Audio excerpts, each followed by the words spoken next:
Hello, Professor Lorena. Wildalina Casado here. This video is to talk about the history and development of the English language. We all know the English language, as we know it today, is the result of a long and complex history. Over many centuries, it has changed dramatically in pronunciation, vocabulary, grammar, and even writing style. This transformation happened because of invasions, cultural exchanges, political changes, and the influence of other languages. To understand modern English, it is important to explore its roots and its major events that shaped it. The development of English can be divided into several key stages.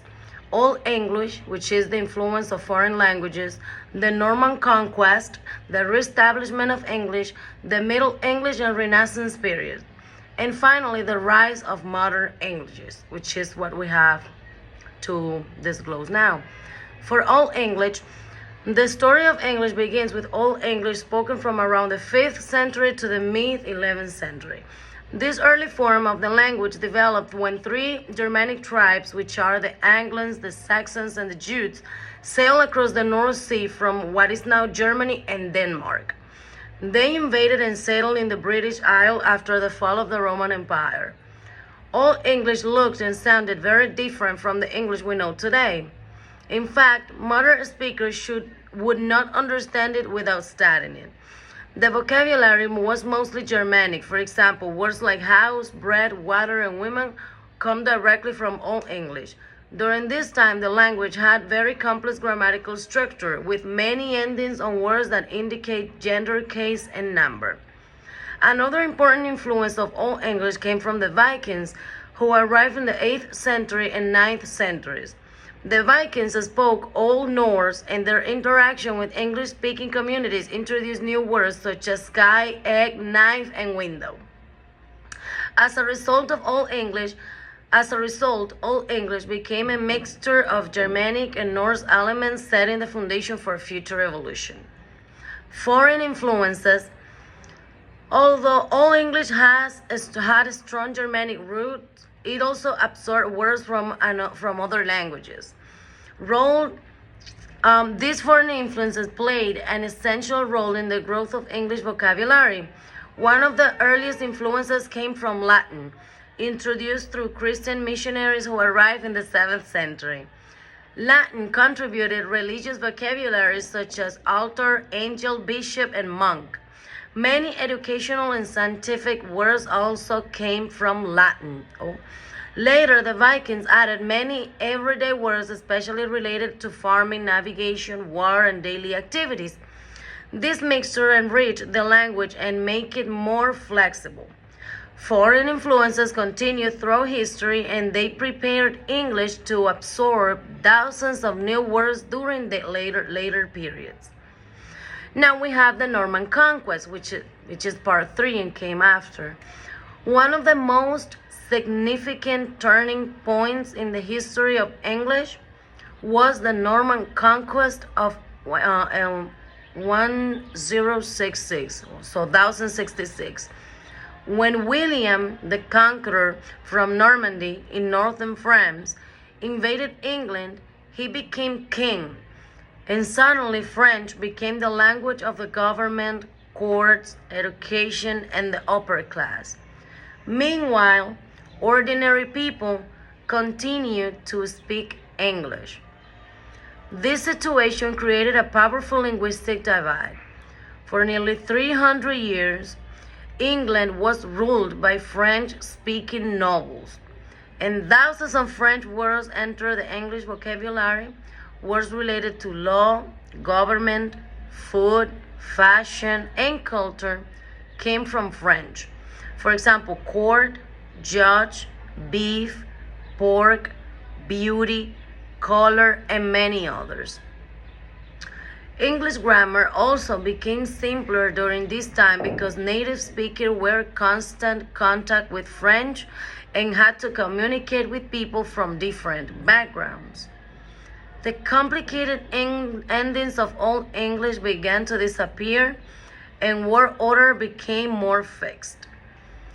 The Norman Conquest transformed English from a purely Germanic language into a language heavily influenced by Latin French.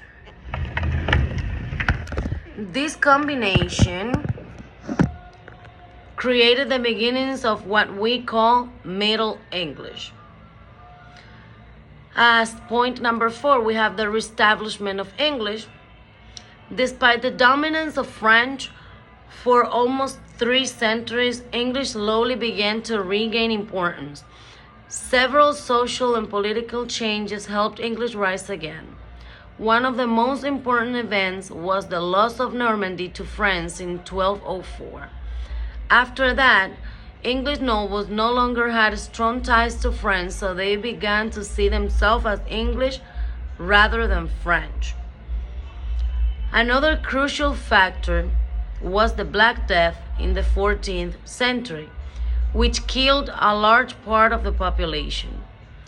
This tragedy affected mostly the working class who spoke English. As a result, English became more necessary in daily life, commerce, and administration. By the late 1300s, English was once again the dominant language of the country. Writers such as Geoffrey Chaucer, the author of Canterbury Tales, made English respected in literature.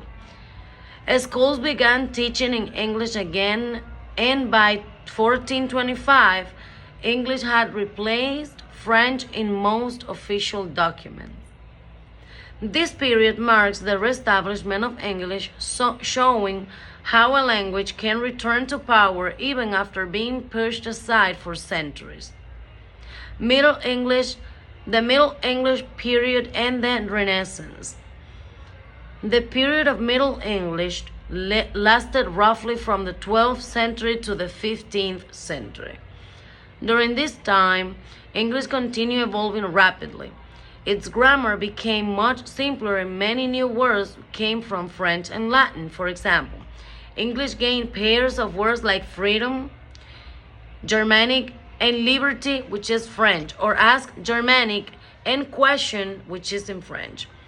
These pairs enriched the language with subtle differences in meaning.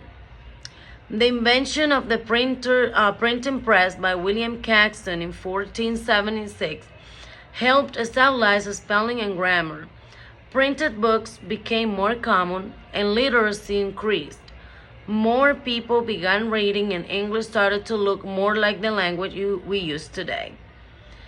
Renaissance, which began in the late 15th century, brought a renewed interest in classical knowledge from ancient Greece and Rome. Scholars borrowed thousands of words from Latin and Greek to describe new ideas in science, literature, philosophy, and art.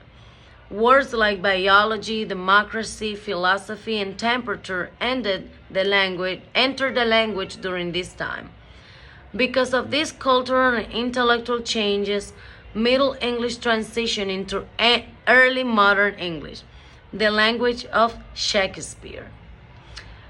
And now to talk about modern English, the final stage in the development of the language is modern English, which began around the late 1500s and continues today.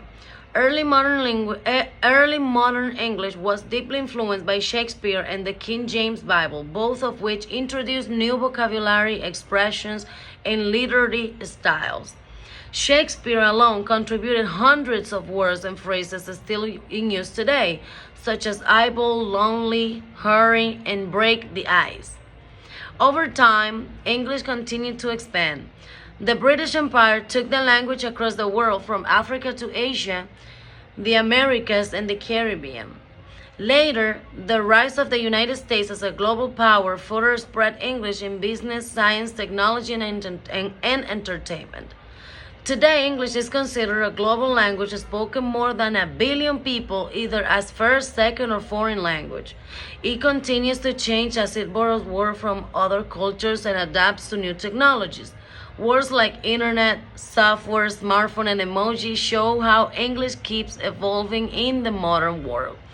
As a conclusion, the history of the English language is a long and fascinating journey shaped by invasions, cultural exchanges, and political changes. From the Germanic roots of all English to the foreign influences of Latin and Norse, from the massive impact of the Norman conquest to the reestablishment of English as a national language, and from the creativity for the Middle English and Renaissance periods to the global status of Modern English, each stage contributed vital elements. Today's English is a rich mixture of many languages and histories, which makes it flexible, expressive, and powerful. Now, understanding how English developed helps us appreciate the complexity and beauty of the language that we use every day today. Thank you.